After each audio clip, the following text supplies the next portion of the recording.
ഇവിടെ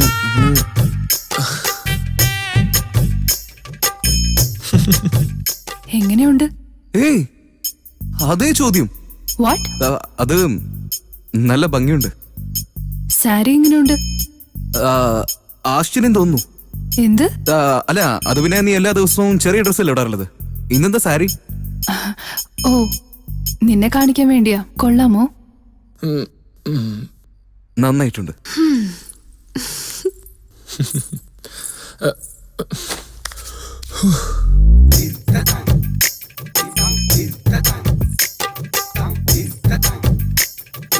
എന്റെ ദൈവമേ,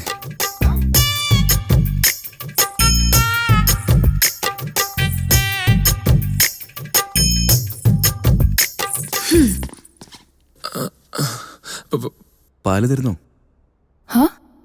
അല്ല, ബദാം പാൽ ഉണ്ടാക്കിയിട്ടുണ്ടാവില്ലേ? ഓ, ബാദാം പാലോ? നിക്ക്, ഇപ്പൊ കൊണ്ടുവരാം.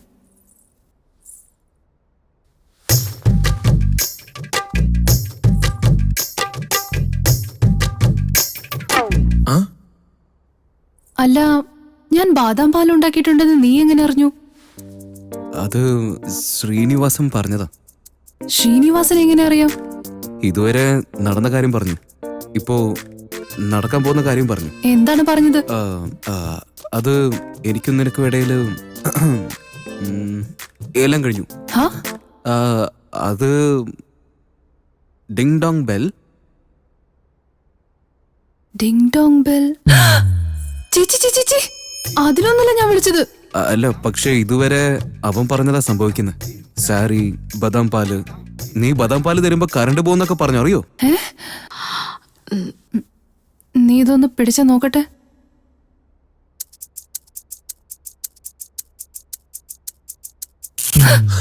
അയ്യോ, ദേ കറണ്ട് പോയല്ലോ. അവൻ പറഞ്ഞു തന്നെ എല്ലാം നടക്കുന്നത്.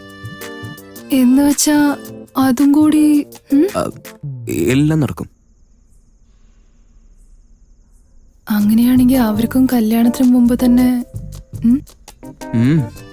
ഉണ്ടാവാതെ ഇരിക്കുമല്ലേ? അങ്ങനെയൊന്നും എനിക്ക് തോന്നുന്നില്ല.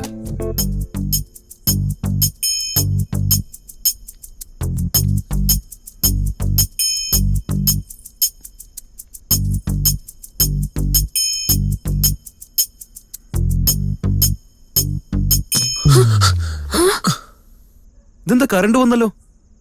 ശ്രീനിവാസൻ പറഞ്ഞില്ലല്ലോ. നീ ഫ്ലാറ്റിലാണോ ഉള്ളത്? എനിക്ക് ബോർ അടിക്കുന്നു, ഞാൻ ദാ വരുന്നു. ജീവ, പ്ലീസ് ജീവ, ഇവിടുന്ന് പോ. അവന്റെ കഥയിൽ ഈ ക്യാരക്ടർ ഇല്ലല്ലോ. പറയുന്ന കേക്ക്. ബൈ. ഇവന് ഞാനൊന്ന് വെച്ചിട്ടുണ്ട്. ഡിങ് ഡോങ് ആണത്ര വെല്ലാണത്ര. ഇന്ന് ഞാൻ അവനെ മുക്കി കൊല്ലാൻ പോവാ. ഇവനെവിടെ പോയി? ദേവി ശ്രീദേവി. നിന്റെ ആദ്യത്തെ നോട്ടത്തില് എല്ലാം സംഭവിച്ചെന്ന് പറഞ്ഞില്ലേ? ആദ്യമായിട്ട് എന്താ സംഭവിച്ചേ? എന്താ സംഭവിച്ചെന്ന്? ആദ്യത്തെ പ്രാവശ്യം ആദ്യമായിട്ട് അവൾ എനിക്ക് ഒരു കിസ് തന്നു ബ്രദർ.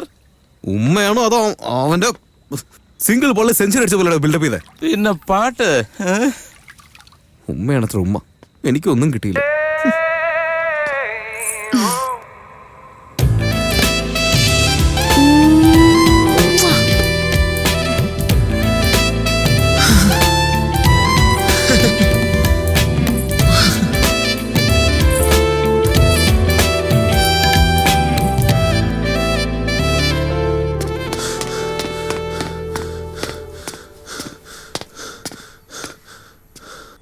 ജോ,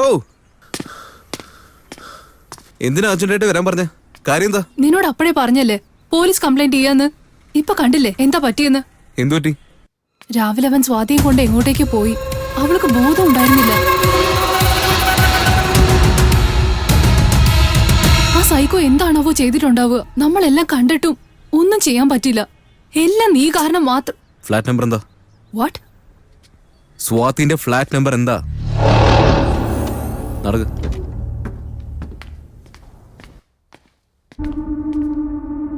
ഡോർ ഓപ്പണിലാണല്ലോ.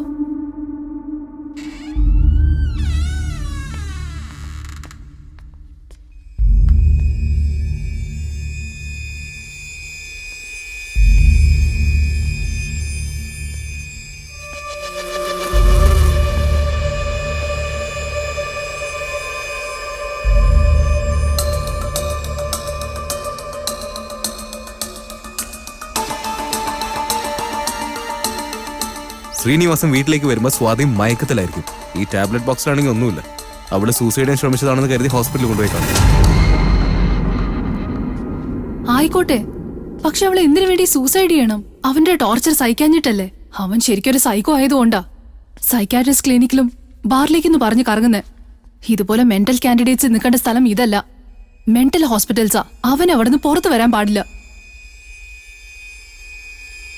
ജോ, മെന്റൽ ഇഷ്യൂ ശ്രീനിവാസനല്ല, വാട്ട്? സ്വാതിക. എന്ത്? എന്നാ നോക്ക്. സ്വാതിയുടെ issue PTSD, post trauma stress disorder, anxiety, depression, hallucination, nightmares കണ്ട് പേടിക്കുന്നത്, ഫിസിക്കൽ വയലൻസ്, കൺട്രോൾ ഇല്ലാതെ ഭ്രാന്തിയെ പോലെ ബിഹേവ് ചെയ്യുക. ഇതൊക്കെയാണ് അതിന്റെ സിംറ്റംസ്. സത്യം പോലും ദൂരത്തുനിന്ന് നോക്കുമ്പോൾ കള്ളമായിട്ടേ തോന്നും.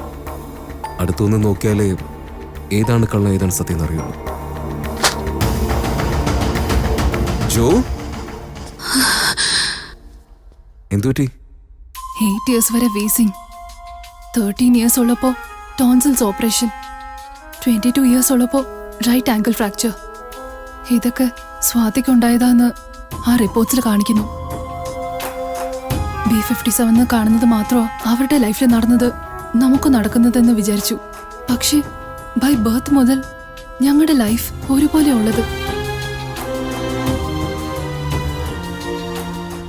യെസ് ജീവ, ആ മെഡിക്കൽ റിപ്പോർട്ടിൽ സ്വാതിക്ക് നടന്ന എല്ലാ സംഭവങ്ങളും എന്റെ ലൈഫിൽ നടന്നിട്ടുണ്ട്. അങ്ങനെയാണെങ്കിൽ എന്റെ ഫ്യൂച്ചറും ഇതുപോലെ തന്നെയായിരിക്കോ? നീയും ഡെയിലി കുടിച്ചോണ്ട് വന്നെന്നെ അടിക്കോ? ഞാൻ നിന്നെ അടിക്കോ? ഞാൻ പോലും മെന്റൽ പേഷ്യന്റ് ആണല്ലേ. ജോ, വേണ്ട ജീവ, എനിക്ക് ഇങ്ങനത്തെ ഒരു ലൈഫ് വേണ്ട. അവരാരാന്നൊന്നും നമുക്കറിയില്ല. അവര് നമ്മളും തമ്മിൽ യാതൊരു ബന്ധവും ഇല്ല. എന്നാലും അവരുടെ ലൈഫിൽ ഉണ്ടാവുന്ന പോലെ നമ്മുടെ ലൈഫിൽ എങ്ങനെ ഉണ്ടാവുന്നു ജീവ? അതെങ്ങനെയാ ജീവ? അതെങ്ങനെയാ?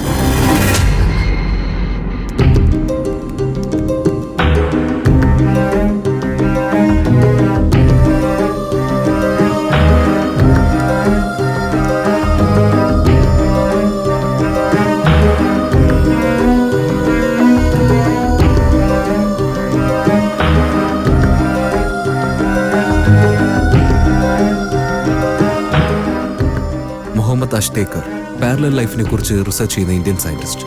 അദ്ദേഹത്തിനടുത്ത് മേ ബി സൊല്യൂഷൻ ഉണ്ടാകും.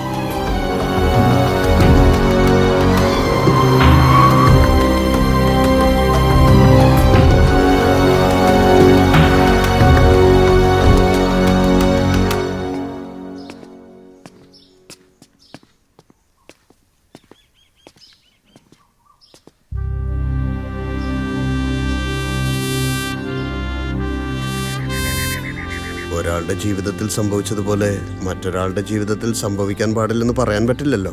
അതൊന്ന് രണ്ടാണെങ്കിൽ കോയിൻസിഡൻസ് ആണെന്ന് പറയാം. പക്ഷേ എല്ലാം അതുപോലെ സംഭവിക്കുന്നു എന്ന് പറഞ്ഞ that's called parallel life. Sir, ഈ പാരലൽ ലൈഫൊക്കെ സത്യം തന്നെയാണോ? നമ്മുടെ ചരിത്രം, പുരാണങ്ങൾ, ശാസ്ത്രമൊക്കെ എടുത്താൽ പൂർവജന്മം എന്നിങ്ങനെ ഒരുപോലെ ജീവിതമുള്ള പല ഉദാഹരണങ്ങളുണ്ട്. അതിനെക്കുറിച്ചൊക്കെ ഇപ്പോഴും ഡൽഹി യൂണിവേഴ്സിറ്റി ആന്ത്രപ്പോളജി ഡിപ്പാർട്ട്മെന്റിൽ തുടർന്ന് റിസർച്ച് നടന്നുകൊണ്ടിരിക്കുകയാണ്. അതിന്റെ ഭാഗമായി 100 വർഷം പഴക്കമുള്ള ചരിത്രവും അന്നത്തെ ജനങ്ങളുടെ ഡേറ്റാസും അനലൈസ് ചെയ്ത് നോക്കിയപ്പോൾ അവർക്ക് അറിയാൻ കഴിഞ്ഞ സത്യങ്ങൾ വളരെ ഷോക്കിംഗ് ആയിരുന്നു. അതിലൊന്നാണ് പാരലൽ ലൈഫ്. നിനക്ക് എബ്രഹാം ലിങ്കണും ജോൺ എഫ് കെന്നഡിയും തമ്മിലുള്ള ബന്ധം എന്താണെന്നറിയോ? Abraham Lincoln, John F Kennedy രണ്ടുപേരും ഒരേ രാജ്യക്കാരാണ്. രണ്ടുപേർക്കും ഇടയിലുള്ള ഗ്യാപ്പ് 100 വർഷങ്ങളോളമുണ്ട്. പക്ഷേ ഇവരുടെ ജീവിതത്തിൽ സംഭവിച്ചത് കേട്ടാലുണ്ടല്ലോ, അതിശയിച്ചു പോകും നിങ്ങൾ. എബ്രഹാം ലിങ്കൺ 1846 കോൺഗ്രസിൽ തിരഞ്ഞെടുക്കപ്പെട്ടു. കെന്നഡിയോ 1946. 1860 ലിങ്കൺ അമേരിക്കൻ പ്രസിഡന്റായി. കെന്നഡിയോ 1960. ലിങ്കന്റെ സെക്രട്ടറിയുടെ പേരോ കെന്നഡി. കെന്നഡിയുടെ സെക്രട്ടറിയുടെ പേര് ലിങ്കൺ. ലിങ്കനെ ഫോർഡ് തിയേറ്ററിൽ വെച്ച് വെടിവെച്ചു കൊന്നു. കെന്നഡിയെയോ ഫോർഡ് കാറിൽ വെച്ചുമാണ് വെടിവെച്ചു കൊന്നത്. മരണപ്പെടുമ്പോൾ ലിങ്കന്റെ കൂടെ അദ്ദേഹത്തിന്റെ ഭാര്യയും ഉണ്ടായിരുന്നു. കെന്നഡി മരിക്കുമ്പോഴും കൂടെ ഭാര്യ ഉണ്ടായിരുന്നു. ഓൾമോസ്റ്റ് ഇവരുടെ ലൈഫ് ഒരുപോലെ തന്നെയായിരുന്നു. ഇതൊരു ഉദാഹരണം മാത്രമാണ്. ആൻഡ് ഇവരുടെ പേര് മാരി. ഇവരുടെ പേരും മാരി എന്നാണ്. ഇവർക്കിടയിൽ 157 ഇയേഴ്സ് ഗ്യാപ്പ് ഉണ്ട്. ഇവരുടെ പേരും സെയിമാണ്, ഡേറ്റ് ഓഫ് ബർത്തും സെയിമാണ്. ആദ്യം നിങ്ങൾ കണ്ട മേരി പുത്തൻ ഉടുപ്പിട്ട് കൂട്ടുകാരിയുടെ ഡാൻസ് കാണാൻ പോയപ്പോഴായിരുന്നു കൊല്ലപ്പെട്ടത്. രണ്ടാമത്തെ മേരിക്കും ഇത് തന്നെയായിരുന്നു സംഭവിച്ചത്. രണ്ടുപേരും കൊല്ലപ്പെട്ട സ്ഥലവും പിന്നെ ഡേറ്റും സെയിം ആയിരുന്നു. അതുമാത്രമല്ല, ഈ രണ്ടുപേരെ കൊന്നവരുടെ പേരും ഒന്നായിരുന്നു.